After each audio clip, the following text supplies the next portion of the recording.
സ്വാതന്ത്ര്യത്തിൻ കാഹളധ്വനി കാൽവരി മേട്ടിൽ ക്രൂശിന്മീതെ മുഴങ്ങിടുന്നു.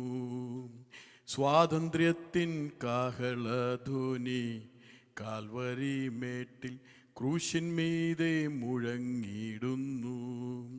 ക്രൂശിലൊരു ശബ്ദം കേൾക്കുന്നു, ഭൂവാസികളെ എങ്കൽ നോക്കി രക്ഷ പ്രാപിപ്പീൻ. ക്രൂശിലൊരു ശബ്ദം കേൾക്കുന്നു, ഭൂവാസികളെ എങ്കൽ നോക്കി രക്ഷ പ്രാപിപ്പീൻ.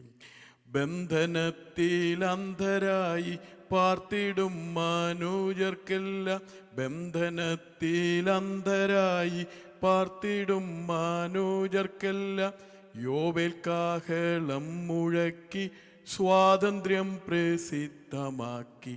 സ്വാതന്ത്ര്യത്തിൻ കാഹളധ്വനി കാൽവരി മേട്ടിൽ ക്രൂശിന്മീതെ മുഴങ്ങിടുന്നു. Praise the lord. Praise Lord. കർത്താവിൻ്റെ അതിപരിശുദ്ധമായ നാം വാഴ്ത്തപ്പെടുമാറാകട്ടെ. Greetings and praise in God's name. ഇവിടെ ശുശ്രൂഷിക്കുന്ന കർത്താവിൽ ബഹുമാനി ദേവദാസൻ ജോൺസൺ പാസ്റ്റർ കുടുംബം, സന്നിഹിതരായിരിക്കുന്ന കർത്താവിൽ ബഹുമാനിരായ സഹോദരി സഹോദരന്മാർ, കുഞ്ഞുങ്ങൾ, നിങ്ങൾക്കെല്ലാവർക്കും യേശു കർത്താവിൻ്റെ നാമത്തിൽ വന്ദനം പറയുന്നു. Greetings to each and every one of you in matchless name of our Lord and Savior Jesus Christ, especially pastor and all the people who is in here. Pastor ഓർപ്പിച്ചതുപോലെ ഇന്ന് രാവിലെ ഒരു 3 മണിക്കൂർ ശുശ്രൂഷ കഴിഞ്ഞാണ് ഞാനും പാസ്റ്ററും ഇവിടെ മടങ്ങി വന്നത്. Just like pastor said, we had a 3-hour session in the morning. ശുശ്രൂഷിച്ച് പാസ്റ്റർ കാലൊക്കെ കുഴഞ്ഞ് കസാരയിൽ ഇരുന്നു. Pastor was like tired after the service. പക്ഷെ ഞാൻ ഇരുന്നില്ല, ഞാൻ പ്രാർത്ഥിച്ചു തുടർന്നു. And I didn't sit and I continued after. ഞാൻ പാസ്റ്ററോട് ചോദിച്ചു എത്ര വയസ്സുണ്ടെന്ന് ചോദിച്ചു. I asked pastor, how old are you? Pastor പറഞ്ഞു എനിക്ക് 47 വയസ്സ് കഴിഞ്ഞു എന്ന് പറഞ്ഞു. Pastor said I am after 47 years. ഞാൻ പറഞ്ഞു എനിക്ക് 55 വയസ്സുണ്ടെന്ന് പറഞ്ഞു. I said I'm 55 years old. ഇനിയും ശക്തി പുതുക്കണം, ധാരാളം ഓടേണ്ടതായിട്ടുണ്ട്. And he has to gain more strength and run a long distance. ഞാൻ എറണാകുളം ജില്ലയിലാണ് ജനിച്ചത്. I was born in Ernakulam district. നിങ്ങൾക്ക് എല്ലാവർക്കും പരിചയമുള്ള പോലെ പൈനാപ്പിളിന്റെ ഒരു പ്രധാന സ്ഥലമാണ് Vazhakulam. Just like everyone knows, it's a place where pineapples are there. അവിടെ കത്തോലിക്കരും ഹിന്ദുക്കളും മാത്രം തിങ്ങിപ്പാർക്കുന്ന ഒരു സ്ഥലമാണ്. And it is a place where Catholics and Hindus stay. 87 കാലഘട്ടത്തിലാണ് അവിടെ പെന്തക്കോസ്തിന്റെ പ്രവർത്തനം കടന്നു വന്നത്. It was around 87 when Pentecostal ministry came there. അതുവരെ ഞങ്ങൾ പെന്തക്കോസ് എന്ന് കേട്ടിട്ട് പോലും ഉണ്ടായിരുന്നില്ല. Until that time we'd never heard about Pentecost. ക്രിസ്ത്യാനി എന്ന് പറഞ്ഞാൽ കത്തോലിക്കരെന്ന് മാത്രമേ നമുക്കറിയാമായിരുന്നുള്ളൂ. And at the time we only know if it is a Christian, that's Catholicism. ഞാൻ 8ാം ക്ലാസ്സിൽ പഠിക്കുമ്പോൾ ഞാൻ എൻ്റെ സ്നേഹിതൻ്റെ ഒരു വീട്ടിൽ കടന്നുപോയി. When I was studying in 8th standard, I went to a friend's place. അത് തൃശ്ശൂർ തിരുവല്ലാമല എന്ന് പറയുന്ന സ്ഥലത്തായിരുന്നു. And it was in a place named Tiruvallamala in Thrissur. അപ്പം ഞാൻ അദ്ദേഹത്തിന്റെ പിതാവിനോട് ചോദിച്ചു എന്താണ് ജോലി. And I asked his father what his job is. അദ്ദേഹം പറഞ്ഞു ഞാനൊരു പാസ്റ്ററാന്ന് പറഞ്ഞു. And he said he's a pastor. ഞാൻ അതിനുശേഷം 21 വയസ്സായതിനു ശേഷമാണ് പാസ്റ്റർ എന്ന് പറഞ്ഞ എന്താ സ്ഥാനം എന്ന് മനസ്സിലായത്. And at this 21st years I knew what a pastor is. ഞാൻ 7ാം സ്റ്റാൻഡേർഡിൽ വാഴക്കുളത്ത് പഠിക്കുമ്പോൾ when I was studying in 7th standard, Gideons ഇന്റർനാഷണലിന്റെ വേദപുസ്തകം അവിടെ എല്ലാവർക്കും കൊടുത്തു. and at the time Gideon's Bible was distributed to everyone. ഞാൻ അതിന്റെ ലൂക്കോസിന്റെ സുവിശേഷം 5ാം അധ്യായം എടുത്ത് വായിച്ചു. I went to Lucas and chapter 5 and read from it. പത്രോസ് മീൻ പിടിക്കാൻ പോയതിനെ കുറിച്ച് എഴുതിയിരിക്കുന്നത് കണ്ടു. And it said about Peter going fishing. അപ്പോൾ എനിക്കൊരു കാര്യം മനസ്സിലായി, ഇത് മുക്കുവന്മാരെ കുറിച്ചുള്ള പുസ്തകമാണെന്ന്. And then I thought it's a book about fishermen. ഞാനത് അവിടെ തന്നെ വെച്ചു. And I closed it and kept it there. പിന്നീട് ഞാൻ വിശ്വാസത്തിൽ വന്നപ്പോഴാണ് ഈ കാര്യം മനസ്സിലായത്. And when I came to faith, I knew what it was said about. ഞങ്ങളുടെ നാട്ടില് പെന്തക്കോസ്തിന്റെ പ്രവർത്തനം ആദ്യമായി കടന്നു വന്നപ്പോൾ when initially Pentecostal ministry came to our place, assemblies ഹൗസിലെ PM സക്രിയ എന്ന് പറയുന്ന ഒരു ദൈവദാസനായിരുന്നു അവിടെ കൺവെൻഷനിൽ പ്രസംഗിച്ചത്. Assemblies of God PM Samuel came to the PM Zacharia came to the place and ministered. അത് 1988 കാലഘട്ടമായിരുന്നു. And it was around 1988. അന്ന് അദ്ദേഹത്തെ പ്രസംഗിച്ചുകൊണ്ടിരിക്കുമ്പോഴുള്ള കത്തോലിക്കലായ സഹോദരന്മാർ വന്ന് മൈക്ക് പിടിച്ചു പറിച്ചു. And at the time when he was ministering, Catholic people came and took the mic away from അത് him. ശനിയാഴ്ചയായിരുന്നു. And it was on a Saturday. സൺഡേയിൽ പ്രസംഗിച്ചാൽ തന്നെ അടിക്കുമെന്ന് അവർ പറഞ്ഞു. And they warned him that if he's going to preach on Sunday, they are going to beat him up. ഞാൻ ആ സമയത്ത് മോഹൻലാലിന്റെയും അതുപോലുള്ള stunt പടങ്ങൾ കണ്ടു നടക്കുന്ന സമയമായിരുന്നു. And at the time, I used to see Mohanlal's film where it's all fights. അപ്പം ഞാൻ ചിന്തിച്ചു പൈസ കൊടുക്കാതെ ഒരു സ്റ്റണ്ട് കണ്ടാക്കാം, അടി കണ്ടാക്കാം. And I thought, let's see a fight without giving any money. ഞങ്ങളുടെ നാട്ടിലെ കത്തോലിക്കയിലെ കല്ലിങ്ങൽ എന്ന് പറയുന്ന ഒരു ഭവനത്തിൽ വെച്ച് പന്തലിട്ട് നടന്ന ഒരു ആരാധനയിൽ ഞാൻ സംബന്ധിക്കുകയാണ് സൺഡേയിൽ. And I was on that Sunday, it was happening in a Kallingal place, a house named Kallingal place. അപ്പോൾ അവിടെ അന്ന് PM സക്രിയാണ് പ്രസംഗിക്കുന്നത്. And PM Sakriya was ministering. അദ്ദേഹം അന്ന് യേശു ക്രിസ്തുവിന്റെ ക്രൂശീകരണത്തെ കുറിച്ചാണ് പ്രസംഗിച്ചത്. And on that day, he was preaching about Jesus' crucifixion. അദ്ദേഹം പ്രസംഗിച്ച് തീർന്ന ശേഷം ഇപ്രകാരം അദ്ദേഹത്തിലൂടെ പറഞ്ഞു, യേശു നിന്റെ പാപത്തിന് വേണ്ടി മരിച്ചു, നീ ഒരു പാപിയാണ്, യേശുവിന്റെ രക്തം സകല പാപവും പോക്കി നിന്നെ ശുദ്ധീകരിക്കും, നീ യേശുവിന് വേണ്ടി ജീവിക്കുമോ എന്ന് ചോദിച്ചു. And at this message, he told, God died for your sins and you are a sinner and come to Jesus. ആദ്യം എനിക്ക് മനസ്സിലായില്ല. I didn't know at the initial stage. അദ്ദേഹം 3 പ്രാവശ്യം അത് ആവർത്തിച്ച് ചോദിച്ചു. And he repeated the question 3 times. ആ സമയത്ത് ദൈവത്തിന്റെ പരിശുദ്ധാത്മാവിനെ എഴുന്നേൽപ്പിച്ച് നിർത്തി. And at the time, Holy Spirit lifted me up. ഞാൻ അവിടെ കരഞ്ഞുകൊണ്ട് യേശുവിനെ സ്വന്തം രക്ഷിതാവും കർത്താവുമായി സ്വീകരിച്ചു. And at that time, I cried and accepted Jesus as my savior. അങ്ങനെ ഞാനൊരു വിശ്വാസിയായിട്ടാണ് ഭവനത്തിലേക്ക് മടങ്ങിപ്പോയത്. And then I went home as a believer. ഞാൻ അവിടെ പിന്നീട് റെഗുലറായി ആരാധനയിൽ സംബന്ധിച്ചു. And then after that, I went regularly to that place. ഒരു വർഷത്തിന് ശേഷം കർത്താവിന്റെ കൽപ്പനയായ സ്നാനം സ്വീകരിച്ചു. And after 1 year, I accepted the baptism and was given baptism. അതിനുശേഷം ഞാൻ എൻ്റെ വാഹനത്തിൽ ഒരു സ്ഥലത്ത് പോയി മടങ്ങി വരുന്ന സമയത്ത്, And after that, when I was traveling and coming back, Vazhakulam എന്ന് പറയുന്ന സ്ഥലത്ത് 3 മണി രാത്രിയിലെത്തി. and at 3 a.m. in a place called Varakulam, അവിടെ ഒരു തട്ടുകട ഉണ്ടായിരുന്നു. and there's a small shop.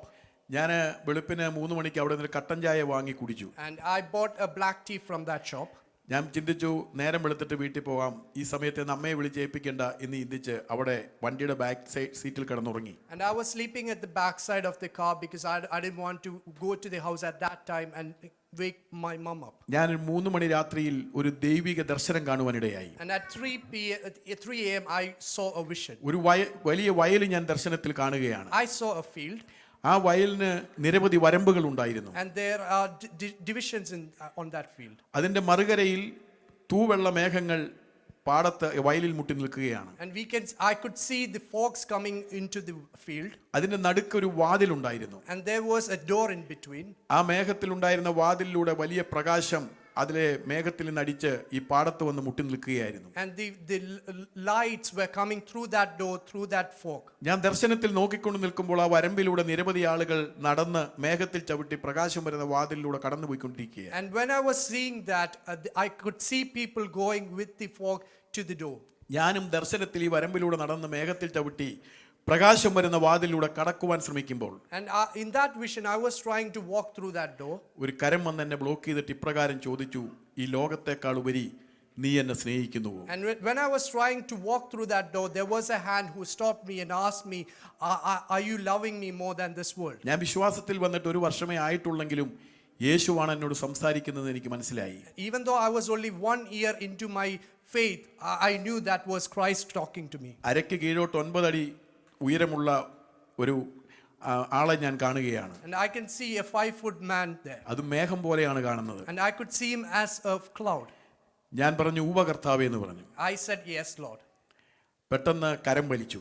And then the hand pulled away. ഞാൻ കണ്ണു തുറന്നപ്പോൾ ഞാൻ വണ്ടിയുടെ പുറകെ കിടക്കുകയാണ്. And when I opened my eyes, I ഒരു was വലിയ sleeping ഭയം എന്നിൽ വ്യാപരിച്ചു. and there was a fear which grabbed me. ഞാൻ പെട്ടെന്ന് വാഹനമെടുത്ത് ഭവനത്തിൽ കടന്നുപോയി. And then I suddenly went to home with the car. എല്ലാ ദിവസവും അവിടുത്തെ ലോക്കൽ പാസ്റ്റർ ആയിരിക്കുന്ന തോമസ് കുട്ടി, കൊല്ലം മുഖത്തല തോമസ് കുട്ടി pastor, Every Sunday the Thomas pastor, അതും ഒരുമിച്ച് ഹൗസ് വിസിറ്റിംഗ് ഞാൻ പോകുമായിരുന്നു. and I used to go with him to house visits. അന്ന് എൻ്റെ വാഹനത്തിൽ ഇങ്ങനെ പോകുമ്പോൾ ഞാൻ പാസ്റ്ററോട് പറഞ്ഞു, പാസ്റ്ററെ ഞാൻ ഇന്നതുപോലെ ഒരു സ്വപ്നം കണ്ടു എന്ന് പറഞ്ഞു. And one of these journeys I told him about this vision. അദ്ദേഹം ഇതെല്ലാം കേട്ടിട്ട് എന്നോട് പറഞ്ഞു, മകനെ ഇത് കേവലം ഒരു സ്വപ്നമല്ല, ഇത് ദൈവിക ദർശനമാണ്, കർത്താവിന്റെ വേലയ്ക്ക് വേണ്ടി നിന്നെ വിളിച്ചിരിക്കുകയാണെന്ന് പറഞ്ഞു. And after hearing my vision, he said, this is not just a dream, it's a vision asking God, like God telling you to come to the ministry. അതിനുശേഷം കർത്താവിന്റെ വേല ചെയ്യണമെന്നുള്ള അതിയായ വാഞ്ച എനിക്കുണ്ടായി. And I had this deep thinking that I need to come to the ministry. അങ്ങനെയാണ് ഞാൻ കർത്താവിന്റെ വേലയ്ക്ക് വേണ്ടി പെനിയേൽ ബൈബിൾ സെമിനാരിയിൽ പഠനത്തിനായി കടന്നു പോകുന്നത്. And that's how I went to Peniel Bible Seminary and started studying. അതിനുശേഷം 33 വർഷമായി ഞാൻ IPCയുമായി ബന്ധപ്പെട്ട് കേരളത്തിന്റെ വിവിധ ഭാഗങ്ങളിൽ സഭാ ശുശ്രൂഷയുമായി ആയിരിക്കുകയാണ്. And then after that, for 33 years, I've been a pastor in IPC. ആദ്യ സമയത്ത് ഞാൻ തിരുവല്ലയിലാണ് വർക്ക് ചെയ്തത്. Initially, I started my ministry in Tiruvalla. പാലക്കാടും അതിനുശേഷം 20 വർഷമായി തിരുവല്ലയിലും പ്രവർത്തിക്കുന്നു. And then I went to Palakkad and then went to Thrissur. മണ്ണുത്തിയിൽ ഒരു IPCയിൽ ഒരു ചെറിയ പ്രവർത്തനമുണ്ട്, അവിടെയാണ് ഞാൻ ശുശ്രൂഷിക്കുന്നത്. And I've got a ministry in Mannuthi. എൻ്റെ ഭവനത്തിലുള്ള എല്ലാ ആളുകളും യേശുവിനെ പിൻപറ്റുവാനിടയായി തീർന്നു. And everyone who is in my family have found the faith. അന്ന് അമ്മ ജീവിച്ചിരിപ്പുണ്ടായിരുന്നു. അച്ഛൻ എനിക്ക് 50 വയസ്സ്, എനിക്ക് 5 വയസ്സ് പ്രായമുള്ളപ്പോൾ അപ്പൻ മരിച്ചിരുന്നു. At the time my mom was alive, but my dad died when I was 5 years old. എൻ്റെ സഹോദരങ്ങൾ മുഴുവൻ 9 സഹോദരന്മാർ ഞങ്ങൾ അന്നുണ്ട്. ആ സഹോദരങ്ങളും അവരുടെ ഭാര്യമാർ, ഭർത്താക്കന്മാർ, കുഞ്ഞുങ്ങൾ, ഞാൻ ഉൾപ്പെടെ 150-ലധികം ആളുകൾ ഞങ്ങൾ വിഗ്രഹങ്ങളെ വിട്ട് ജീവനുള്ള ദൈവത്തെ സേവിപ്പാനിടയായി തീർന്നു. There were 4 brothers and their sister-in-laws and their children, everyone, 150 people came to the faith. ഈ ജീവനുള്ള ദൈവത്തെ സേവിപ്പാനും അതുപോലെ കർത്താവിൻ്റെ ഒരു ദാസനായി ശുശ്രൂഷകനായി തീരുവാനും എനിക്ക് ലഭിച്ച പദവി ഞാനൊരു വലിയ പദവിയായി കാണുകയാണ്. I am grateful for the opportunity God gave me to serve the God and from worshiping the idols to come and worship the living God. ശുശ്രൂഷയ്ക്ക് ഇറങ്ങിത്തിരിച്ചതിന് ശേഷം പല സന്ദർഭങ്ങളിൽ ഇത് വിട്ടുപോകേണ്ടത് പോലെയുള്ള സാഹചര്യങ്ങൾ, പ്രതികൂലങ്ങൾ ഉണ്ടായിട്ടുണ്ട്. Since coming to the ministry, there were situations where I was supposed to pull away. എന്നാൽ അവിടെയെല്ലാം ഈ ദർശനം ദൈവം എന്നോട് ചോദിച്ചു, ഈ ലോകത്തെക്കാൾ ഉപരി നീ എന്നെ സ്നേഹിക്കുന്നുവോ? In midst of all that vision talked to me and said, are you loving me above the world? ആ ദർശനമാണ് എന്നെ പിന്മാറ്റത്തിൽ നിന്ന് മടക്കി വരുത്തുന്നത്. That vision gave me the strength to be in the ministry. ദൈവത്തിന്റെ വചനം തുടർന്ന് സംസാരിപ്പാനായിട്ട് ആഗ്രഹിക്കുകയാണ്. I'm going to go talk from the word. ദൈവത്തിന്റെ പരിശുദ്ധാത്മാവിന് മനുഷ്യനോട് സംസാരിക്കുവാനുള്ള മീഡിയയാണ് ദൈവത്തിന്റെ വചനം. And there is the God wants to talk with you with the word. ദൈവത്തിന്റെ പരിശുദ്ധാത്മാവിന് നമ്മളോട് സംസാരിക്കുവാൻ ഈ 66 പുസ്തകങ്ങളുടെ ആവശ്യമില്ല. And God doesn't need the 66 books to talk to you. ഒരു പുസ്തകം മുഴുവൻ വേണ്ട. He doesn't need a full book. ഒരു അധ്യായം മുഴുവൻ വേണ്ട. He doesn't need a full chapter. ഒരു വാക്ക് മുഴുവൻ വേണ്ട. He doesn't need a full word. ഒരു വാക്യം മുഴുവൻ വേണ്ട. He doesn't need a full ഒരു വള്ളിയിലൂടെ, ഒരു പുള്ളിയിലൂടെ, ഒരു കോമയിലൂടെ ഒക്കെ ദൈവത്തിന്റെ ആത്മാവിന് നമ്മോട് സംസാരിക്കുവാൻ കഴിയും. He can talk with you with the punctuations mark in that verse. ഇവിടെ കടന്നു വന്ന ഒരു വ്യക്തിയെ പോലും ദൈവം നിരാശയോടെ മടക്കി അയക്കുകയില്ല. And God doesn't want to be giving you nothing from this place. ദൈവത്തിന്റെ വചനം നമ്മൾ പഠിക്കുമ്പോൾ ഇസ്രായേൽ ജനം മരുഭൂമിയിൽ യാത്ര ചെയ്യുമ്പോൾ, when we read the Bible, Israel was going through the wilderness. അവർക്ക് എല്ലാ ദിവസവും ഭക്ഷണമായി മന്ന നൽകുമായിരുന്നു. And every day God gave them manna. മഞ്ഞിൽ പൊതിഞ്ഞ് മന്ന നൽകും. And God gave them manna with the clouds. ഓരോരുത്തൻ അവരവർക്ക് വേണ്ട മന്ന നടന്നു പെറുക്കണം. And each one of them had to go and collect it. നടന്നു പെറുക്കുന്ന മന്ന അങ്ങനെ തന്നെ ഭക്ഷിക്കാൻ പറ്റത്തില്ല. And they can't eat it straight from the ground. അത് തിരികല്ലിൽ പൊടിച്ചെടുക്കണം. And it has to be crushed. തിരികല്ലിൽ പൊടിച്ചെടുക്കുന്ന മന്ന അങ്ങനെ ഭക്ഷിക്കാൻ പറ്റത്തില്ല. And they can't eat it after that. അത് തീയിൽ ചുട്ടെടുക്കണം. And they have to put it in the fire. ദൈവത്തിന്റെ വചനം ഇവിടെ ദൈവത്തിന്റെ ആത്മാവ് വിതറുമ്പോൾ, And when God scatters the food around, ഓരോരുത്തൻ ആത്മാവിൽ നടന്നു പെറുക്കണം. and every one of you should come and collect it in spirit. അത് അങ്ങനെ ഭക്ഷിക്കാൻ പറ്റത്തില്ല. And you can't eat it like that. അത് പ്രാർത്ഥനയാകുന്ന തിരികല്ലിൽ പൊടിച്ചെടുക്കണം. And you have to crush it with the prayer. അത് പ്രാർത്ഥനയാകുന്ന തിരികല്ലിൽ മാത്രം പൊടിച്ചെടുത്താൽ പോരാ, ആത്മാവാകുന്ന തീയിൽ ചുട്ടെടുക്കണം. And it's not that enough, you have to be tested with the fire.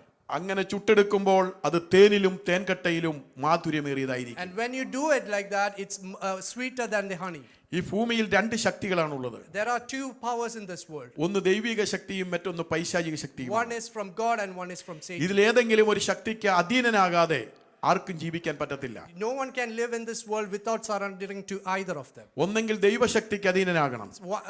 Either you have to surrender to the God, ഒന്നെങ്കിൽ ദൈവശക്തി നിന്നെ നിയന്ത്രിക്കും. and God's strength will guide you. അല്ലെങ്കിൽ പൈശാചിക ശക്തി നിന്നെ നിയന്ത്രിക്കും. Or Satan's power is going to guide you. അതുകൊണ്ടാണ് യേശു ചോദിച്ചത്, നിങ്ങൾ ഏത് ശക്തിക്ക് അധീനർ? That's why Jesus asked them, which power are you following? രാജ്യങ്ങളെ നിയന്ത്രിക്കുന്ന ശക്തിയുണ്ട്. There are powers which control countries. Daniel ദൈവസന്നിധിയിൽ പ്രാർത്ഥിക്കുമ്പോൾ When Daniel was praying, ദാനിയേലിന്റെ പ്രാർത്ഥനയുടെ മറുപടി 21-ാമത്തെ ദിവസം ഗബ്രിയേൽ ദൂതൻ അവന്റെ അടുക്കൽ കൊണ്ടുവന്നു. and Daniel's prayers answer was given by Daniel Gabriel. ദാനിയേലിനോട് ഗബ്രിയേൽ ദൂതൻ പറഞ്ഞു, നീ പ്രാർത്ഥനയ്ക്ക് മുഴങ്കാൽ മടക്കുമ്പോൾ ആദ്യ ദിവസം 21 ദിവസം അതിന്റെ ആദ്യ ദിവസം തന്നെ അതിന്റെ മറുപടിയുമായി ഞാൻ വന്നതാണ്. And Gabriel told Daniel that when you went into prayer on the first day, there was the answer. എന്നാൽ അത് പാർസി രാജ്യത്തിന്റെ പ്രഭു തടഞ്ഞു. And the leader of the Parsi kingdom stopped that. എന്നാൽ പ്രധാന ദൂതനായ മീഖായേലിനെ വിളിച്ച് യുദ്ധം ചെയ്തിട്ടാണ് ഞാൻ വിടുവിക്കപ്പെട്ടത്. And I had to call the angel Michael to come and fight for you. Parsi രാജ്യം അന്ന് ഭരിച്ചിരുന്നത് ഹോരേശാണ്. And Parsia kingdom was ruled by Koresh. ഹോരേശ് ഭരിക്കുമ്പോൾ തന്നെ ആ രാജ്യത്തെ നിയന്ത്രിക്കുന്ന മറ്റൊരു ശക്തി ഉണ്ടായിരുന്നു. And even though Koresh was leading them, there was a power which was guiding. ഓരോ രാജ്യങ്ങളെയും നിയന്ത്രിക്കുന്ന ശക്തിയുണ്ട്. And there are different powers which guides different countries. ഭവനങ്ങളെ നിയന്ത്രിക്കുന്ന ശക്തിയുണ്ട്. There are powers which control families. വ്യക്തികളെ നിയന്ത്രിക്കുന്ന ശക്തിയുണ്ട്. There are powers which control the walls. അതുകൊണ്ട് ഇന്ന് പകൽ ഇവിടെ ഇരിക്കുമ്പോൾ ദൈവത്തിന്റെ ആത്മാവ് നമ്മോട് പറയുന്നത്, നീ ഏത് ശക്തിക്ക് അധീനനെന്ന് നീ തന്നെ പരിശോധിക്കണം. Now that we are sitting here, we should test ourselves at which power guides us. സ്വന്തം ശക്തി കൊണ്ട് സാത്താനെ ജയിക്കാൻ കഴിയത്തില്ല. We can't fight against Satan with our strength. കാരണം സംഖ്യാക്രമത്തിൽ മനുഷ്യന്റെ നമ്പർ 5 ആണ്. In Numbers, the book of Numbers, the number for human is 5. സാത്താന്റെ number വചനം പറയുന്നത് 6 ആണ്. The number for Satan is 6. ദൈവത്തിന്റെ നമ്പർ വചനത്തിൽ 7 ആണ്. And God's number is 7. 5 എന്ന ശക്തിയുള്ള ആ നമ്പറുള്ള മനുഷ്യന് 6നെ ജയിക്കാൻ ഒരിക്കലും കഴിയത്തില്ല. And the man who has the number 5 can't win against Satan. പിന്നെ എങ്ങനെ സാത്താനെ ജയിക്കാൻ കഴിയും? How can a human defeat Satan? 7 എന്ന് പറയുന്ന നമ്പറുള്ള കർത്താവിൽ നമ്മൾ ആശ്രയിക്കുമ്പോൾ, And we should trust the God who has the number 7. തിരുവെഴുത്ത് പറയുന്നു, നിന്നാൽ ഞാൻ പടക്കൂട്ടത്തിന് നേരെ പാഞ്ഞു ചെല്ലും, എന്റെ ദൈവത്താൽ ഞാൻ മതിൽ ചാടി കടക്കും. And like the verse says, we should go against the army with God's help. അതാണ് യേശു പറഞ്ഞത്, എന്നെ പിരിഞ്ഞ് നിങ്ങൾക്കൊന്നും ചെയ്യുവാൻ കഴിയുകയില്ല. That's why Jesus said, you can't do anything without me. ദൈവത്തിന്റെ വചനം നമ്മൾ പഠിക്കുമ്പോൾ ദൈവത്തെ ആരാധിക്കുന്നവർ, When we learn the Bible, we can see people who trust God. നിന്റെ ആരാധനയ്ക്കെതിരെ ഒരു പ്രതിയോഗി ഉണ്ടെന്ന് മനസ്സിലാക്കിയിരിക്കണം. And the people who worships him should know that there is an enemy on the opposite ഞാൻ side. നിങ്ങളോട് ഒരു ചോദ്യം ചോദിക്കുകയാണ്. I'm asking you a question. ഗോലിയാത്തും ദാവീദും തമ്മിലുള്ള യുദ്ധം നടന്നിട്ടില്ലേ? When ഇല്ലേ? ഉണ്ട്. ഞാൻ പറയുന്നു ഇല്ല. ഗോലിയാത്തും ദാവീദും തമ്മിൽ യുദ്ധം നടന്നിട്ടില്ല. I'm asking you a question, that does the war between the fight between David and Goliath happen? Because I'm going to say that it didn't happen. യേശുവിന്റെ അഥവാ ഗോലിയാത്തിന്റെ അടുക്കലേക്ക് ഓടിച്ചെല്ലുന്ന ദാവീദിനെ നോക്കി ഗോലിയാത്ത് താൻ സേവിച്ചു നിൽക്കുന്ന ദേവന്മാരുടെ നാമം ചൊല്ലി അവനെ ശപിക്കുകയാണ്. And Goliath, when he saw David running at him, he cursed at David with the power of his gods. ദാവീദ് തിരിച്ചു പറയുന്നു, നീ നിന്ദിക്കുന്ന സൈന്യങ്ങളുടെ ദൈവമായ യഹോവയുടെ നാമത്തിൽ ഞാൻ വരുന്നു. And David was trusting his God and went at him. അതിന്റെ അർത്ഥം ഗോലിയാത്തിൽ വ്യാപരിച്ച അന്ധകാര ശക്തിയും ദാവീദിൽ വ്യാപരിച്ച ദൈവാത്മാ ശക്തിയും തമ്മിലാണ് യുദ്ധമുണ്ടായത്. And in that thing we can see that David was fighting against the darkness inside Goliath. അവിടെ ഗോലിയാത്ത് പരാജയപ്പെടുവാൻ കാരണം ദാവീദിൽ വ്യാപരിച്ച ദൈവശക്തി അന്ധകാര ശക്തിയെ തകർക്കുവാനിടയായി. It's because David had that God's power in him that defeated Goliath. ദൈവത്തിന്റെ വചനം നമ്മൾ പഠിക്കുമ്പോൾ ശക്തനായ വ്യക്തിയായി ഇസ്രായേൽ കണ്ടിട്ടുള്ളതിൽ വെച്ച് ഏറ്റവും ശക്തനായ വ്യക്തിയായിരുന്നു, പ്രവാചകനായിരുന്നു ഏലിയാവ്. When we learn the Bible, we can see one of the major powerful prophets was Elijah. എന്നാൽ ഏലിയാവിനെ ചൂരച്ചെടിയുടെ കീഴിൽ ചുരുട്ടിക്കളയുവാൻ, And when he was supposed to dry up in that desert, സാത്താൻ കുന്തവും വാളും ഉപയോഗിച്ചില്ല. and Satan didn't use the armies or like weapons. കേവലം ഒരു വാക്കു മാത്രമാണ്. And he only used the one word. ശത്രു പ്രവർത്തിക്കുന്നത് ആയുധങ്ങൾ കൊണ്ടല്ല. And the enemy doesn't use weapons. അവിടെ നമ്മൾ വായിക്കുന്നത്, ഞാൻ സേവിച്ചു നിൽക്കുന്ന ദേവന്മാരിൽ അഥവാ നീ കൊന്ന 450 പ്രവാചകന്മാരിൽ ഒരുത്തനെ പോലെ ഞാൻ സേവിച്ചു നിൽക്കുന്ന ദേവന്മാർ നിന്നോട് തക്കവണ്ണവും അധികവും ചെയ്യട്ടെ എന്ന് പറഞ്ഞപ്പോൾ, And when Satan said, like one of how you killed 449 of my prophets who worship different gods, I'm going to destroy you. ആ സഹോദരിയുടെ വായിൽ നിന്ന് വന്ന ആ ഒറ്റ വാക്കിൽ, അവളിൽ വ്യാപരിച്ച അന്ധകാര ശക്തിയിൽ നിന്ന് ഒറ്റ വാക്കിന്റെ മുൻപിൽ പ്രകൃതി ശക്തികളെ അടച്ച, പ്രാർത്ഥിച്ച് തീയിറക്കിയ ഏലിയാവിന്റെ ശക്തി ചോർന്നു പോകുവാനിടയായി തീർന്നു. And when that sister said with the darkness inside her, with that one word, the person Elijah, who even though he had the strength, had to surrender on that. 40 ദിവസം ഗോലിയാത്ത് കുന്തവും വാളും ഉപയോഗിച്ചില്ല. And for 40 days Goliath didn't use the weapons. എന്നാൽ 40 ദിവസം Israel മക്കളെ കുഴിയിലിറക്കി പരാജയപ്പെടുത്തുവാൻ ഗോലിയാത്ത് ചില വാക്കുകളാണ് ഉപയോഗിച്ചത്. And for 40 days he didn't use the weapons, he used mere words to destroy Israel's അത് അവനിൽ confidence. വ്യാപരിച്ച അന്ധകാര ശക്തിയുടെ വാക്കുകളായിരുന്നു. And it's the words which came from the darkness inside him. അന്ന് പറഞ്ഞതിന്റെ അർത്ഥം, സാത്താൻ അന്ധകാര ശക്തി പ്രവർത്തിക്കുന്നത് കുന്തവും വാളും ഉപയോഗിച്ചല്ല, കേവലം ഒരു വാക്കുമതി നമ്മളെ ചോർത്തിക്കളയുവാൻ. And it's just not the weapons that enemy is going to use against you, it's the words. എന്നാൽ ദൈവത്തിൽ ആശ്രയിക്കുന്ന ഒരുവന്, And when we trust God, തിരുവെഴുത്ത് പറയുന്നു, അവൻ കുലുങ്ങാതെ എന്നേക്കും നിൽക്കുന്ന സിയോൻ പർവ്വതം പോലെയാകും. and he is going to be strong and bold in his presence. ദൈവത്തിന്റെ വചനം നമ്മൾ പഠിക്കുമ്പോൾ ഒരു വാക്യം നമുക്ക് വായിക്കാൻ, കൊരിന്ത്യർക്ക് എഴുതിയ 2-ാം ലേഖനം 2-ാം അധ്യായം അതിന്റെ 11-ാമത്തെ വേദഭാഗം. കൊരിന്ത്യർക്ക് 2-ാം ലേഖനം 2-ാം അധ്യായം 11-ാമത്തെ വേദഭാഗം. Price the Lord. അങ്ങനെ വായിക്കണം. സാത്താൻ നമ്മെ തോൽപ്പിക്കരുത്, അവന്റെ തന്ത്രങ്ങളെ നാം അറിയാത്തവരല്ലല്ലോ. Price the Lord. എന്ന് പറഞ്ഞാൽ നമ്മുടെ വിശ്വാസ ജീവിതത്തിൽ നമ്മെ തോൽപ്പിക്കുവാൻ നമുക്കൊരു പ്രതിയോഗിയുണ്ട്. And in that verse we can see that in our life in the faith there is an enemy against us. നമ്മൾ ദൈവത്തെ ആരാധിക്കുമ്പോൾ ദൈവം നമ്മളെ കുറിച്ച് എന്ത് ആഗ്രഹിക്കുന്നുവോ അതിനെ തകർക്കുക എന്നുള്ളതാണ് സാത്താന്റെ പദ്ധതി. And when we worship God, what God want from us, there is an enemy that's making sure that that's not going to happen. ദൈവം നമ്മളെ സൃഷ്ടിച്ചതിന്റെ ഉദ്ദേശം ദൈവത്തെ ആരാധിക്കുവാൻ വേണ്ടിയാണ്. The reason behind why God created us is to worship him. ഫറവോന്റെ അടുക്കൽ ചെന്ന് അവിടെ മോശ പറയുന്നത്, ഇസ്രായേലിന്റെ ദൈവത്തെ ആരാധിപ്പാൻ, അഥവാ എനിക്ക് ഉത്സവം ആചരിക്കുവാൻ എന്റെ ജനത്തെ വിട്ടയക്കുവാനാണ്.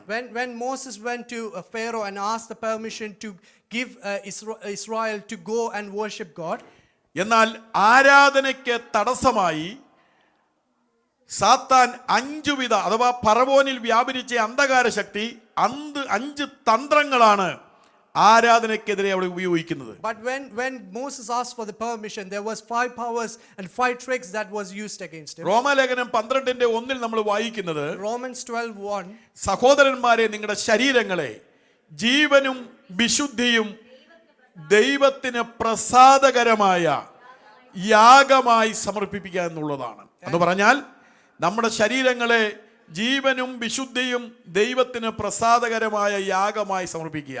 ഇതാണ് ആരാധനയുമായി ബന്ധപ്പെട്ട് ദൈവത്തിന്റെ ആത്മാവ് നമ്മളെ കുറിച്ച് ആഗ്രഹിക്കുന്നത്. And in there it says, brothers, let's surrender ourselves, our body to God to sacrifice in his name. ദൈവം അതാണ് നമ്മളെ കുറിച്ച് ആഗ്രഹിക്കുന്നതെങ്കിൽ അതിന് നേരെ എതിരാണ് സാത്താൻ ആഗ്രഹിക്കുന്നത്. If that's what God wants with you, enemy is going to think against that. നമ്മുടെ ആരാധനയെ തകർക്കുക. He wants to destroy the worship. നിങ്ങൾ എല്ലാവരും സന്തോഷത്തോടെയാണ് ഇരിക്കുന്നത്. Who all are happy. നിങ്ങളുടെയൊക്കെ മുഖം കണ്ടിട്ട് എനിക്കൊരു സന്തോഷം തോന്നുന്നില്ല. I'm Praise the Lord. not happy from your faces. അപ്പോൾ 5 തന്ത്രങ്ങളാണ് സാത്താൻ ആരാധനയ്ക്കെതിരെ ഫറവോനിലൂടെ പ്രവർത്തിക്കുന്നത്. And Satan used 5 tricks to destroy the worship that Moses wanted. നമ്മൾ വേദപുസ്തകം പഠിക്കുമ്പോൾ വിവിധ ജാതികളെ കുറിച്ച് വചനത്തിലുണ്ട്. And when we see Bible, there's like 5. അതിൽ മിസ്രൈമ ശക്തിയുടെ പ്രത്യേകത ആരാധനയെ തടയുക എന്നുള്ളതാണ്. And the Egyptian power was to destroy worship. അമാലേക്യ ശക്തിയുടെ പ്രത്യേകത നമ്മുടെ യാത്രയെ തടയുക എന്നുള്ളതാണ്. And the Amalekans, which had the power, they wanted to destroy ദൈവത്തെ the journey. ആരാധിക്കാൻ കടന്നു പോകാതിരിക്കുവാനായി നമ്മുടെ ആരാധനയെ, അഥവാ കൊന്നുകളയുക, നമ്മുടെ വഴിയിൽ തകർക്കുക, തിരുവെഴുത്ത് പറയുന്നു അമാലേക്കരുമായി നമുക്ക് തലമുറയായി യുദ്ധമുണ്ടെന്നാണ്. And with the Amalekans, they want to destroy you when you are going to the worship. യോർദാന്റെ ശക്തിയുടെ പ്രത്യേകത കൊയ്ത്തുകാലത്ത് യോർദാൻ കരകവിഞ്ഞൊഴുകും. And the specialty with Jordan is when it's the harvest season, it's going to overflow. നിന്റെ നന്മകളെ ഒഴുക്കിക്കളയുക എന്നുള്ളതാണ്. And they want to take away the blessings for you. മിദ്യാന്യ ശക്തിയുടെ പ്രത്യേകത നീ വിതയ്ക്കുന്നതിനെ കൊയ്യുക എന്നുള്ളതാണ്. And the power with the Midianites where they want to take away the harvest that you have. അഥവാ നിന്റെ നന്മകളെ അപഹരിക്കുക എന്നുള്ളതാണ്. And they want to destroy your blessings. ഇതെല്ലാം ഈ ഭൂമിയിൽ നീ ജീവിക്കുന്ന ഈ ഭൂമിയിലുണ്ട്. And all these powers are here when you live here. എന്നാൽ സമയത്തിന്റെ പരിമിതി കൊണ്ട് ആരാധനയുമായി ബന്ധപ്പെട്ട കാര്യം മാത്രമേ ഇപ്പോൾ സംസാരിക്കുന്നുള്ളൂ. Because we don't have much time, we are going to focus on the power which അപ്പോൾ destroys worship. എന്നെ ആരാധിപ്പാൻ എന്റെ ജനത്തെ വിട്ടയക്കുവാൻ ഫറവോനോട് ഇസ്രായേലിന്റെ ദൈവം മോശ മുഖാന്തരം അരുളി ചെയ്തു. And God through Moses asked Pharaoh to leave the Israel to get them to worship him. എന്നാൽ ഗത്യന്തരമില്ലാതെ ഫറവോൻ മോശയോട് പറഞ്ഞത് നിങ്ങൾ ആരാധിച്ചോ അത് മിസ്രൈമിൽ ദൈവത്തെ ആരാധിക്കണം. And even Pharaoh said to Moses was to worship God in Israel, Egypt. അതിന്റെ അർത്ഥം പാപത്തിൽ നിന്ന് വേർപെടാതെ പാപവുമായി ഇഴുകിച്ചേർന്ന് നീ മിസ്രൈമിൽ ദൈവത്തെ ആരാധിക്കണം. That shows that he wanted Israel to worship God without separating themselves from the sin. എന്നാൽ ദൈവവചനം പറയുന്നത് നാം പാപത്തിൽ അഥവാ ദൈവത്തെ ആരാധിച്ചാൽ ദൈവം പ്രസാദിക്കുകയില്ല. And what Bible says is when we worship God with the sin, God is not going to accept it. തിരുവെഴുത്ത് ഇങ്ങനെയാണ് പറയുന്നത്, ഇതാ തനിച്ചു പാർക്കുന്ന ഒരു ജനം. And in Bible it says a people who are separated from others. അവർ ജാതികളുടെ കൂട്ടത്തിൽ എണ്ണപ്പെടുന്നില്ല. And they are not getting counted with the world. എന്ന് പറഞ്ഞതിന്റെ അർത്ഥം ദൈവമക്കൾ ദൈവത്തെ ആരാധിക്കുമ്പോൾ നമ്മുടെ ആരാധനയിൽ ദൈവം പ്രസാദിക്കണമെങ്കിൽ നാം വേർപെട്ട ജനമായിരിക്കണം. And if we want to worship God and if we want God to accept it, we should be separated from the world. ദൈവം പറയുന്നത് ഞാൻ വിശുദ്ധനാകയാൽ നിങ്ങളും വിശുദ്ധരായിരിപ്പീൻ. What God says is just like me as God is holy, you should be holy as well. നിങ്ങൾ ദൈവത്തിന്റെ മന്ദിരമെന്നും ദൈവത്തിന്റെ ആത്മാവ് നിങ്ങളിൽ വസിക്കുന്നുവെന്നും നിങ്ങൾ അറിയുന്നില്ലയോ? And you should know that your body is the temple of God. അപ്പോൾ ദൈവത്തിന്റെ ആലയമാകുന്ന നമ്മൾ അശുദ്ധിയിൽ ദൈവത്തെ ആരാധിച്ചാൽ ആ ആരാധനയിൽ ദൈവം പ്രസാദിക്കുകയില്ല. And us as the body, we shouldn't worship God with the unclean. സംഖ്യാപുസ്തകം 23-ാം അധ്യായത്തിലുണ്ട്, ഇതാ തനിച്ചു പാർക്കുന്ന ഒരു ജനം ജാതികളുടെ കൂട്ടത്തിൽ എണ്ണപ്പെടുന്നില്ല. And in Numbers 23 it says about there is a people who are separated from the others. അവർ തനിച്ചങ്ങനെ പാർത്തപ്പോൾ തിരുവെഴുത്ത് ഇങ്ങനെ പറയുന്നു, രാജാവ് അവരുടെ മധ്യേ ഉണ്ട്, രാജകോലാഹലം അവരുടെ ഇടയിലുണ്ട്. And when they lived a long life from the world, they had a king and there were celebrations in it. Israel ജനം വേർപാടനുസരിച്ച് ജീവിച്ചപ്പോൾ ഇസ്രായേലിന്റെ ദൈവം അവരുടെ മധ്യേ വസിച്ചു. And when Israel had separation from the world, God came and lived among them. അതിനകത്ത് ശരിയായ പരിഭാഷയിൽ എഴുതിയിരിക്കുന്നത് രാജാവ് അവരുടെ മധ്യേ ഉണ്ട്, സിംഹഗർജനം അവരുടെ ഇടയിലുണ്ടെന്നാ. And in the perfect translation it says there was God living among them and the king's roar was there. നമ്മുടെ ദൈവം സിംഹമാണ്, ഇസ്രായേലിന്റെ രാജാവ്. And we all know that our God is a God of lion. അവൻ യഹൂദാ ഗോത്രത്തിലെ സിംഹമാണ്. And he is a lion from Judah. അങ്ങനെയാണെങ്കിൽ നമ്മൾ സിംഹത്തിന്റെ കുട്ടികളാണ്. And we are the cubs of Judah. ദൈവത്തിന്റെ വചനം നമ്മൾ പഠിക്കുമ്പോൾ ഇങ്ങനെ വായിക്കുന്നു, അവൻ ഇസ്രായേലിന്റെ അഥവാ യഹൂദാ ഗോത്രത്തിലെ സിംഹം ദൈവജനത്തിന്റെ ഇടയിൽ പാർത്തപ്പോൾ ആ വിചാരം യാക്കോബിനും ലക്ഷണവിദ്യ ഇസ്രായേലിനും ഫലിക്കുകയില്ല. And when the king of the lion of Judah was among them, there was no sin among them. അതിന്റെ കാരണം കാട്ടുപോത്തിന് തുല്യമായ ബലം അവർക്കുണ്ടായിരുന്നു. And the reason behind is their strength was the wild bow. ഏറ്റവും കൂടുതൽ ശക്തി കൊമ്പുകളിൽ കേന്ദ്രീകരിച്ചിരിക്കുന്ന മൃഗമാണ് കാട്ടുപോത്ത്. We all know that the കാട്ടുപോത്ത് കൊമ്പുകളിൽ ശക്തി കേന്ദ്രീകരിച്ചിരിക്കുക. and it's an animal which has a power in the horns. കാട്ടുപോത്തിന്റെ കൊമ്പുകൾക്കിടയിൽ അകപ്പെടുന്ന ഒരു ഇര വിടിവിക്കപ്പെടുന്നത് അസാധ്യമാണ്. And if a victim has been struggling in the horns, it's difficult to go. കാട്ടുപോത്തിന്റെ കൊമ്പുകൾക്ക് മുൻപിൽ ആനയോ സിംഹവും പോലും നിൽക്കുകയില്ല. And even the elephants and the lions doesn't go against. കാരണം അത് ബലമുള്ള ശത്രുവാണ്. And they all know that it's a powerful animal. അതുകൊണ്ടാണ് 22-ാം സങ്കീർത്തനത്തിൽ നമ്മൾ വായിക്കുന്നത് കാട്ടുപോത്തിന്റെ കൊമ്പുകൾക്കിടയിൽ ഞാൻ നിനക്ക് ഉത്തരമരുളും. And that's why in Psalms 22 it says that he is going to rescue even from the horns. മാനുഷികമായി ഒരിക്കലും ഒരു കരത്തിനും നിന്നെ വിടുവിക്കാൻ കഴിയാത്ത മേഖലയിൽ ആ കാട്ടുപോത്തിന്റെ ബലമുള്ള കൊമ്പുകൾക്കിടയിൽ അഥവാ ബലമുള്ള ശത്രുവിന്റെ മധ്യേ ഞാൻ നിനക്ക് ഉത്തരമരുളുമെന്ന. Even though you are in the midst of a wild boar's horns, he is going to come and rescue you. ഇന്ന് പകൽ ദൈവത്തിന്റെ ആത്മാവ് ജോൺസൺ പാസ്റ്ററോട് പറയുന്നു, കാട്ടുപോത്തിന്റെ കൊമ്പുകൾക്കിടയിൽ ഞാൻ നിനക്ക് ഉത്തരമരുളും. ഒരിക്കലും വിടുവിക്കപ്പെടുകയില്ല എന്ന് ശത്രു നിനക്കെതിരെ വിധി എഴുതി.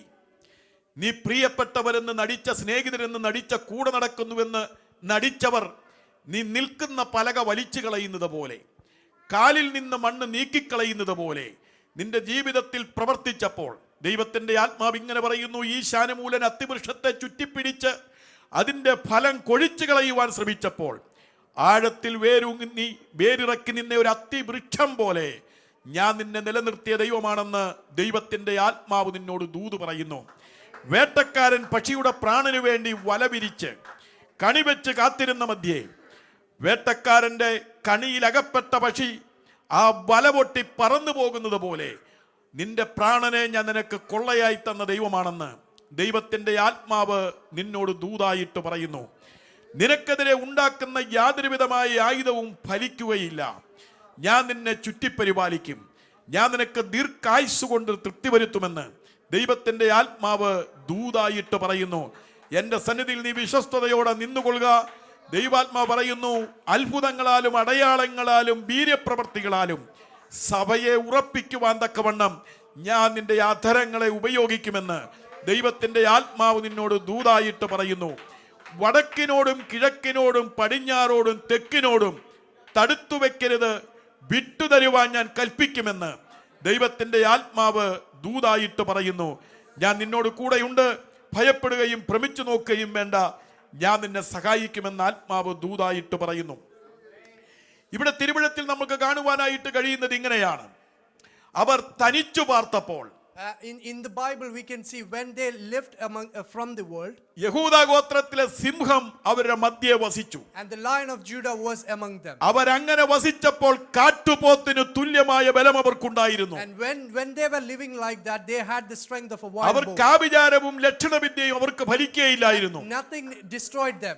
തിരുവഴുത്ത് ഇങ്ങനെയാണ് പറയുന്നത്, നിന്റെ വശത്ത് 1000 പേരും നിന്റെ വലതുവശത്ത് 10,000 പേരും വീഴും, എങ്കിലും ഒരു വാതയും നിന്റെ കൂടാരത്തോട് അടുത്തു വരികയില്ല. 1,000 will fall on your left side, the 10,000 will fall on the right side, but nothing will come against you. തനിച്ചു പാർക്കുന്ന ജനമാണ് നീയെങ്കിൽ, വേർപാടനുസരിക്കുന്ന ജനമാണെങ്കിൽ ദൈവത്തിന്റെ ആത്മാവ് പറയുന്നു, നിന്റെ വശത്ത് 1000 പേരും നിന്റെ വലതുവശത്ത് 10,000 പേരും വീഴും, എങ്കിലും ഒരു വാതയും നിന്റെ കൂടാരത്തോട് അടുത്തു വരികയില്ല. If you are a person who has a separation from the world, nothing is going to affect you. ദൈവത്തിന്റെ പരിശുദ്ധാത്മാവ് ഇപ്രകാരം ആലോചന പറയുന്നു. പേരെന്താ? ജിബിൻ. ദൈവത്തിന്റെ പരിശുദ്ധാത്മാവ് ഇപ്രകാരം നിന്നോട് ആലോചന പറയുന്നു, നിന്റെ വശത്ത് 1000 പേരും നിന്റെ വലതുവശത്ത് 10,000 പേരും വീഴും, എങ്കിലും ഒരു വാതയും നിന്റെ കൂടാരത്തോട് അടുത്തു വരികയില്ല എന്ന് വായിക്കുന്നത് പോലെ ഞാൻ നിന്നെ അതിരുവെച്ച് സൂക്ഷിക്കുന്ന ദൈവമാണെന്ന് ദൈവത്തിന്റെ ആത്മാവ് നിന്നോട് ദൂത് പറയുന്നു.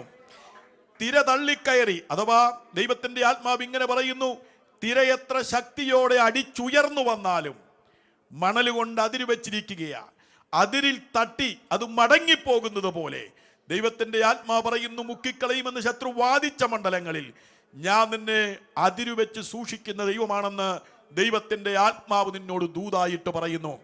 യോബിനെ പോലെ നിഷ്കളങ്കനും നേരുള്ളവനും യഹോവഭക്തനും ദോഷം വിട്ടകലുന്നവനുമായി അവൻ ജീവിച്ചപ്പോൾ ദൈവത്തിന്റെ ആത്മാവ് പറയുന്നു, യോബിനും അവൻ ഉള്ളതിന് ചുറ്റും വേലി കെട്ടിയതുപോലെ നീ എൻ്റെ സന്നിധിയിൽ നിഷ്കളങ്കനും നേരുള്ളവനും ദോഷം വിട്ടകലുന്നവരും യഹോവ ഭക്തനുമായിരുന്നാൽ ദൈവത്തിന്റെ ആത്മാവ് നിന്നോട് ഇങ്ങനെ പറയുന്നു, ദൈവത്തെ സേവിക്കുന്നവരും സേവിക്കാത്തവരും തമ്മിലുള്ള വ്യത്യാസം നീ ഈ പാർക്കുന്ന ദേശത്ത് കാണുമെന്ന് ദൈവത്തിന്റെ ആത്മാവ് നിന്നോട് ദൂതായിട്ട് പറയുന്നു. ഞാൻ നിനക്ക് മറവിടമായിരിക്കും. ഇവിടെ തിരുവെഴുത്ത് പറയുന്നത് ഇങ്ങനെയാണ്, അവർ വേർപാടനുസരിച്ച് ജീവിച്ചപ്പോൾ അവർക്ക് കാട്ടുപോത്തിന് തുല്യമായ ബലമുണ്ടായിരുന്നു. And in Bible we can see that when they had a separated life, they had the strength of a wild boar. ആഭിചാരമോ ലക്ഷണവിദ്യയോ അവർക്ക് ഫലിച്ചില്ല. And nothing came against, and nothing were successful against them.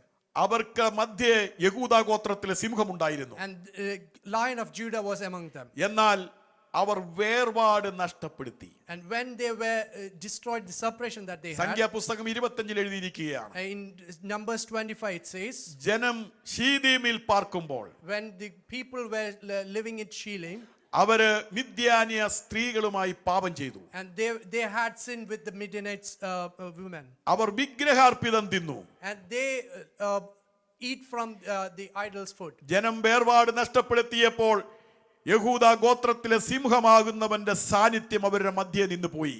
When they were unholy, the presence of the Lion of Judah went away from them. കാട്ടുപോത്തിന് തുല്യമായ ബലം അവരിൽ നിന്ന് നഷ്ടപ്പെട്ടു. And the strength that they had with the wild boar, it went away. ആഭിചാരവും ലക്ഷണവിദ്യയും അവർക്ക് ഫലിക്കുവാനിടയായി. And the things that the enemy had against them, ദൈവം തന്നെ അവർക്ക് പ്രതികൂലമായി മാറി. and even God were against them. ഇന്ന് പകൽ ദൈവത്തിന്റെ ആത്മാവിന് പറയുവാനുള്ള ദൂതിതാണ്, ദൈവത്തിന്റെ സന്നിധിയിൽ നീ വിശുദ്ധിയോടെ വേർപാടോടെ അനുസരിച്ച് ജീവിക്കുന്നുവെങ്കിൽ ഇസ്രായേലിന്റെ ദൈവം നിന്നിൽ വസിക്കും. And if the word of God that I want to share it with you is, if you are going to live a holy life, God is going to live with you. വേർപാട് അനുസരിച്ച് ജീവിച്ചാൽ മാത്രമേ പെന്തക്കോസിന്റെ അനുഭവം നമ്മളിൽ ഉണ്ടാകുകയുള്ളൂ. And if we live a life of separated life, we are going to experience the Pentecost. പെന്തക്കോസിന്റെ ശക്തി എന്ന് പറയുന്നത് വേർപാടിലാണ്. And the power of Pentecost is with the separation. അത് ബോർഡിലല്ല.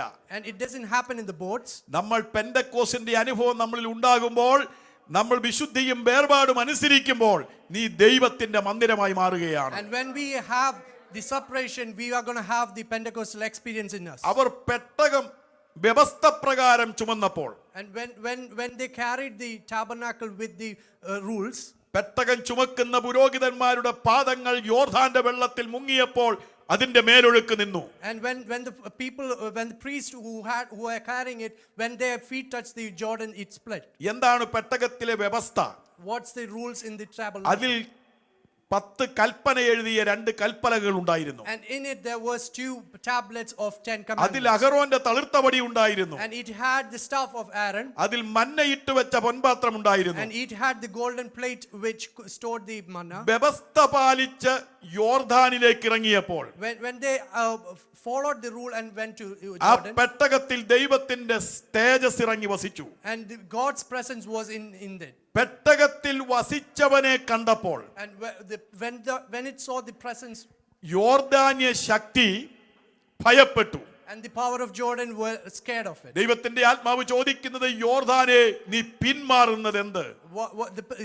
The Spirit is asking, why is Jordan moving away? യോർദാൻ അലറി പിന്മാറി. And Jordan was shouting and pulled away. കാരണം ഇസ്രായേലിന്റെ ദൈവത്തിന്റെ മുൻപിൽ ചലിക്കുവാൻ കഴിയുന്ന ഒരു യോർദാന്യ ശക്തിയുമില്ല. And they couldn't stand before the power of God, Israel. നീ ദൈവത്തിന്റെ വ്യവസ്ഥ പ്രകാരം, വചന വ്യവസ്ഥ പ്രകാരം ജീവിക്കുന്ന വ്യക്തിയാണെങ്കിൽ നിന്നിൽ വസിക്കുന്ന ദൈവ സാന്നിധ്യത്തിന്റെ മുൻപിൽ ചലിക്കുവാൻ കഴിയുന്ന ഒരന്ധകാര ശക്തിയും ഇല്ലെന്ന് ദൈവത്തിന്റെ ആത്മാവ് നിന്നോട് ദൂതായിട്ട് പറയുകയാണ്. And if we follow God's rules, and we are going to nothing's going to stand before you. അങ്ങനെയുള്ളവനോടാണ് ദൈവത്തിന്റെ ആത്മാവ് പറയുന്നത്, പകൽ പറക്കുന്ന അസ്ത്രത്തെയും ഇരുട്ടിൽ സഞ്ചരിക്കുന്ന മഹാമാരിയെയും ഉച്ചയ്ക്ക് നശിപ്പിക്കുന്ന സംഹാരത്തെയും നിനക്ക് പേടിക്കുവാനില്ല. And if we do that, we shouldn't scared of anything that comes against us. അപ്പോൾ വചന വ്യവസ്ഥ പാലിക്കുന്നവർക്ക് അന്ധകാര ശക്തികളെ ഭയപ്പെടുവാനായിട്ടില്ല. And if we follow the commandments of God, we shouldn't be afraid of the darkness. ഞാൻ ഈ പറയുന്ന എല്ലാ വചനത്തിന്റെ റെഫറൻസ് ഉണ്ട് എന്നതെല്ലാം പറഞ്ഞ് സമയം കളയുവാൻ ആഗ്രഹിക്കാത്തത് കൊണ്ടാണ് പറയാത്തത്. I've got the reference for all these things, but വായിക്കണമെന്നില്ല, ജസ്റ്റ് വേണമെങ്കിൽ ഇവിടെ ഒന്ന് കൊടുത്തേക്കാം. പുറപ്പാട് പുസ്തകം 8:25 ഞാൻ ഇപ്പോൾ സംസാരിച്ചത്. അതിനുശേഷം ഇപ്പോൾ വീണ്ടും സംസാരിക്കുവാൻ ആഗ്രഹിക്കുന്ന രണ്ടാമത്തെ ചിന്തയാണ് 8:28 തിരുവെഴുത്ത്. പുറപ്പാട് പുസ്തകം 8:28 തിരുവെഴുത്ത് വായിക്കണ്ട. അവിടെ എഴുതിയിരിക്കുന്നത് ഇങ്ങനെയാണ്. ഫറവോൻ രണ്ടാമത് പറയുകയാണ്, മിസ്രൈമിൽ ആരാധിക്കാൻ പറ്റത്തില്ലെങ്കിൽ നിങ്ങൾ മിസ്രൈമിൽ നിന്ന് പോയി ആരാധിച്ചു, പക്ഷേ അധിക ദൂരം പോകരുത്. മോളെ ഇന്ന് പ്രാർത്ഥിച്ചു വായിച്ചേ, എടുത്തല്ലേ ഇത് വായിച്ചോ.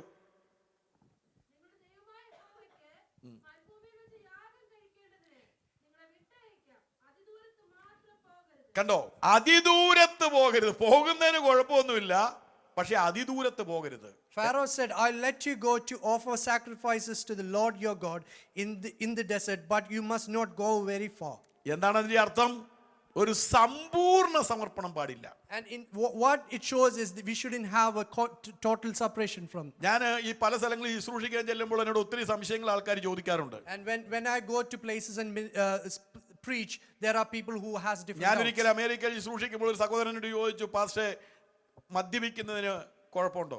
And when I was in America, one brother came and asked me, yes, drinking is a sin. ഈ തണുപ്പുള്ള രാജ്യത്ത് കഴിക്കുന്നതിന് എന്നാ പാസ്റ്റേ കുഴപ്പം? ഇത് എന്റെ വീട്ടിലുണ്ടെന്ന് പറഞ്ഞു.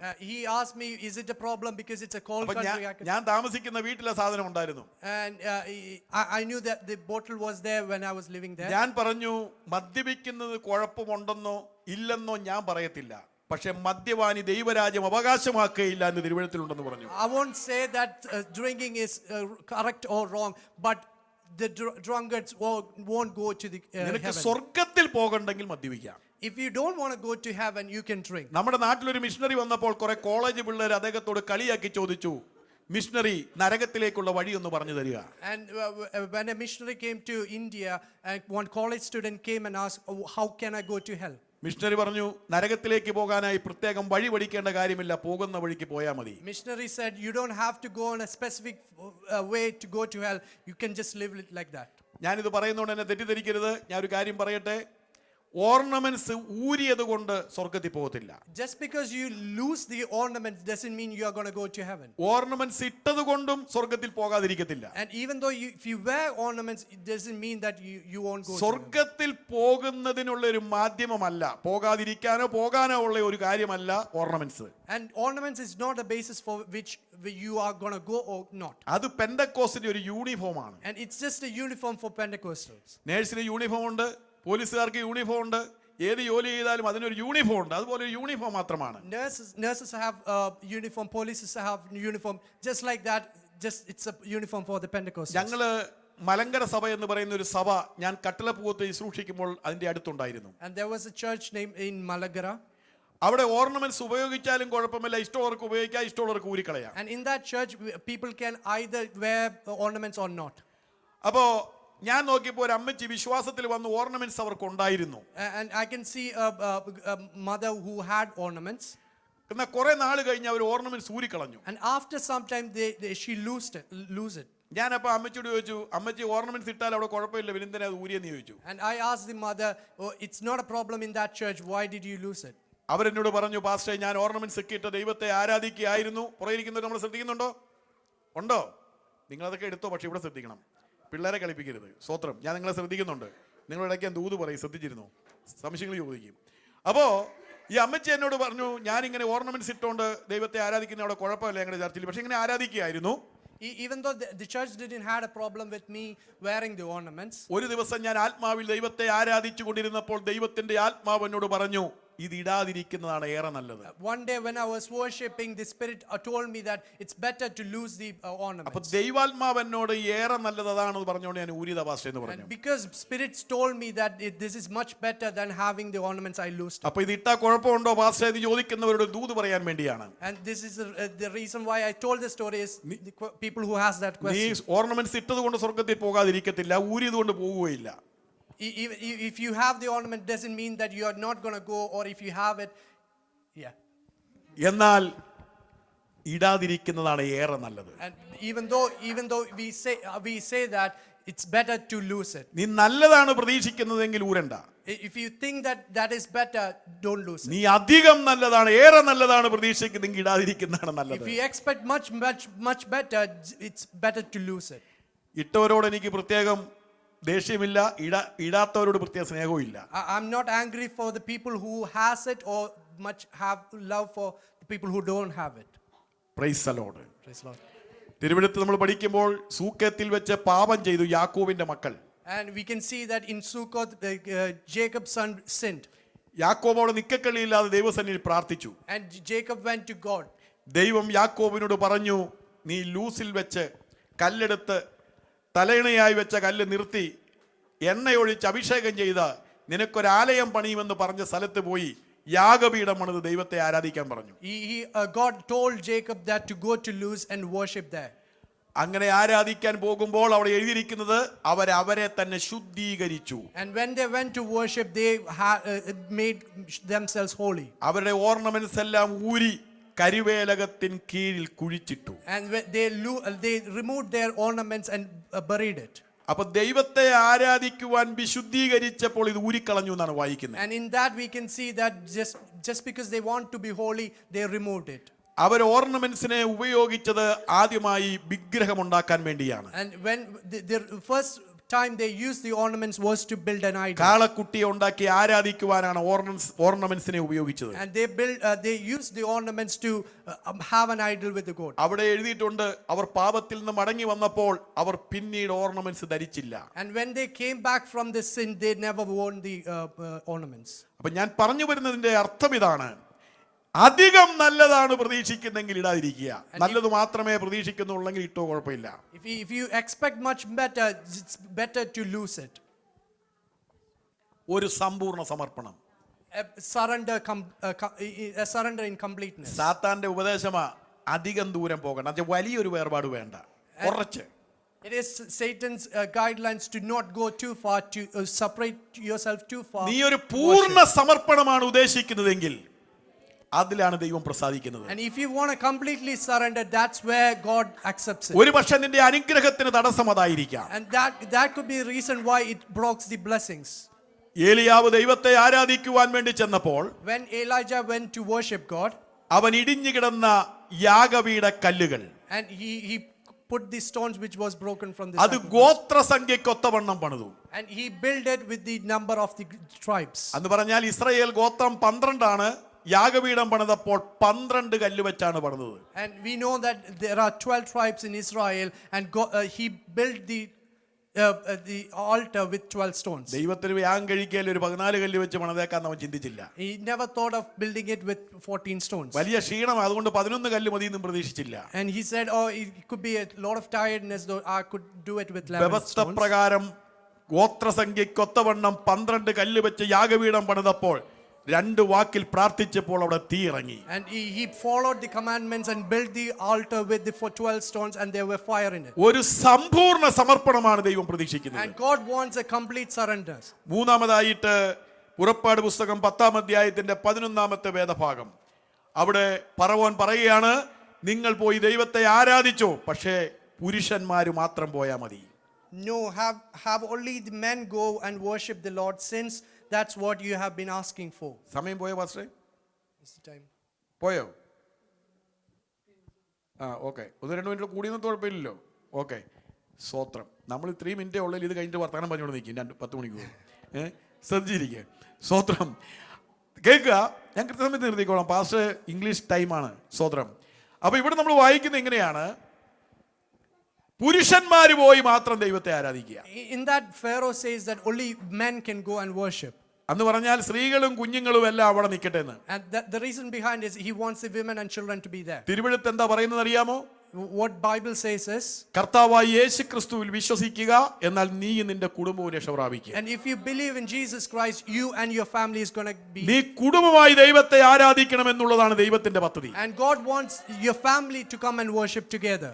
നോഹ പെട്ടകം പണിതപ്പോൾ When Noah built the തനിക്കും തന്റെ ഭാര്യയ്ക്കും തന്റെ മക്കൾക്കും തന്റെ ആ കുടുംബത്തിന്റെ രക്ഷയ്ക്കായി ഒരു പെട്ടകം തീർത്തു എന്നാണ്. and he built the ark to save all in this entire family. യോശുവ പറഞ്ഞത് ഞാനും എന്റെ കുടുംബവും ഞങ്ങൾ യഹോവയെ സേവിക്കുമെന്നാണ്. What Joshua said was, me and my family is going to worship you. ഒറ്റയ്ക്ക് ദൈവത്തെ ആരാധിക്കാൻ ചെന്ന സഹോദരിയോട് യേശു ചോദിച്ചു, നീ പോയി നിന്റെ ഭർത്താവിനെ വിളിച്ചോണ്ട് വരാൻ പറഞ്ഞു. When a sister came and worshipped, Jesus asked, go and come with your എന്താണ് husband. അതിന്റെ അർത്ഥം?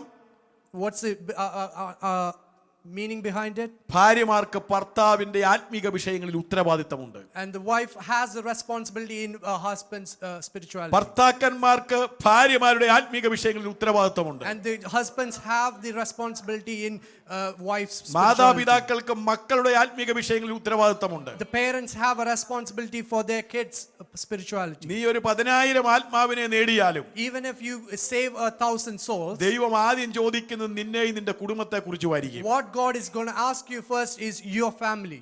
അതുകൊണ്ട് കുടുംബത്തെ കുറിച്ച് ദൈവത്തിന് ഉത്തരവാദിത്തമുണ്ട്. ദൈവത്തെ ആരാധിക്കാൻ വരുമ്പോൾ കുടുംബമായി ദൈവത്തെ ആരാധിക്കണം. And we all have a responsibility for our family, so we should come and worship together as a family. 10-ാം അധ്യായം 24-ാമത്തെ വാക്യം, Verse 10, chapter 10, verse 24. അടുത്തത് പറവാൻ പറയുന്നത് എന്നറിയാമോ? നിങ്ങൾ പോയി ദൈവത്തെ ആരാധിച്ചുകൊള്ളുക, പക്ഷേ നിങ്ങളുടെ മൃഗസമ്പത്ത് കൊണ്ടുപോകാൻ പാടില്ല. Go worship the Lord, even your wife and women and children may go with you. Only leave your flocks and herd behind. എന്ന് പറഞ്ഞാൽ നീ ദൈവത്തെ ആരാധിച്ചോ 10 പൈസയും കർത്താവിന്റെ വേലയ്ക്ക് വേണ്ടി കൊടുക്കരുത്. It means that you can go and worship but don't spend any money on it. നീ കർത്താവിന് വേണ്ടി നിന്റെ നന്മകൾ അർപ്പിച്ചാൽ മാത്രമേ നീ അനുഗ്രഹിക്കപ്പെടുകയുള്ളൂ എന്ന് സാത്താൻ അറിയാം. And Satan knows that if you only worship with your blessings, that's when you get the യോബിനെ സാത്താൻ സന്ദർശിച്ചപ്പോൾ, when Satan visited Job, സാത്താൻ ആദ്യം യോബിന്റെ വേലി പൊളിച്ചത് ഏത് വേലിയാണെന്നറിയാമോ? what Satan looked for was, അവന്റെ മൃഗസമ്പത്തിന്റെ വേലിയാണ്. it looked for the herds that he had. അതിന്റെ കാരണം അവൻ മൃഗത്തെ യാഗമർപ്പിച്ച് ദൈവത്തെ ആരാധിക്കരുത്. What's the reason behind is shouldn't worship, sacrifice his animals for the God. നമ്മൾ പലപ്പോഴും പാടാറില്ല, എന്നെയും എനിക്കുള്ള സകലത്തെയും യാഗമായി അർപ്പണം ചെയ്യുന്നു ഞാൻ. And we should worship God with all the blessings that we have. അതുകൊണ്ടാണ് തിരുവെഴുത്ത് പറയുന്നത്, യഹോവയെ നിന്റെ ധനം കൊണ്ടും എല്ലാ വിളവിന്റെയും ആദ്യഫലം കൊണ്ടും ബഹുമാനിക്കുക. അങ്ങനെ നിന്റെ കളപ്പുര നിറയും, നിന്റെ ചക്കുകളിൽ വീഞ്ഞ് കവിഞ്ഞൊഴുകും. We should come and worship God with the first fruits that we have from God. മറ്റൊരു ഭാഗത്ത് പറയുന്നു, സങ്കടത്തോടെ അരുത്, നിർബന്ധത്താൽ അരുത്, സന്തോഷത്തോടെ കൊടുക്കുന്നവനെ ദൈവം സ്നേഹിക്കുന്നു. And we shouldn't worship God with the sadness, or we shouldn't come and with the forcefulness from any of us. നിന്റെ കളപ്പുര നിറയരുത്, നിന്റെ ചക്കിൽ വീഞ്ഞുണ്ടാകരുത്, ദൈവം നിന്നെ സ്നേഹിക്കരുത് എന്ന് ആഗ്രഹിച്ചിട്ടാണ് പറവോനിലൂടെ അന്ധകാര ശക്തി പറയുന്നത്, നിങ്ങൾ പോയി ദൈവത്തെ ആരാധിച്ചോ, സ്വോത്രകാഴ്ചയ്ക്ക് പൈസ കൊണ്ടോണ്ട. And what the Pharaoh's power is going to say is that go and worship God but don't give any offerings to God. ഇത് സാത്താന്റെ ഏറ്റവും വലിയ തന്ത്രമാണ്. And this is the main trick that Satan has. ഒറ്റ കാര്യം ഇവിടെ പറഞ്ഞ് നിർത്തിയേക്കാം. I'm going to close with one more thing. പുറപ്പാട് പുസ്തകം 14-9-10 വാക്യങ്ങളിലുണ്ട്. അവിടെ എഴുതിയിരിക്കുന്നത് ഇങ്ങനെയാണ്,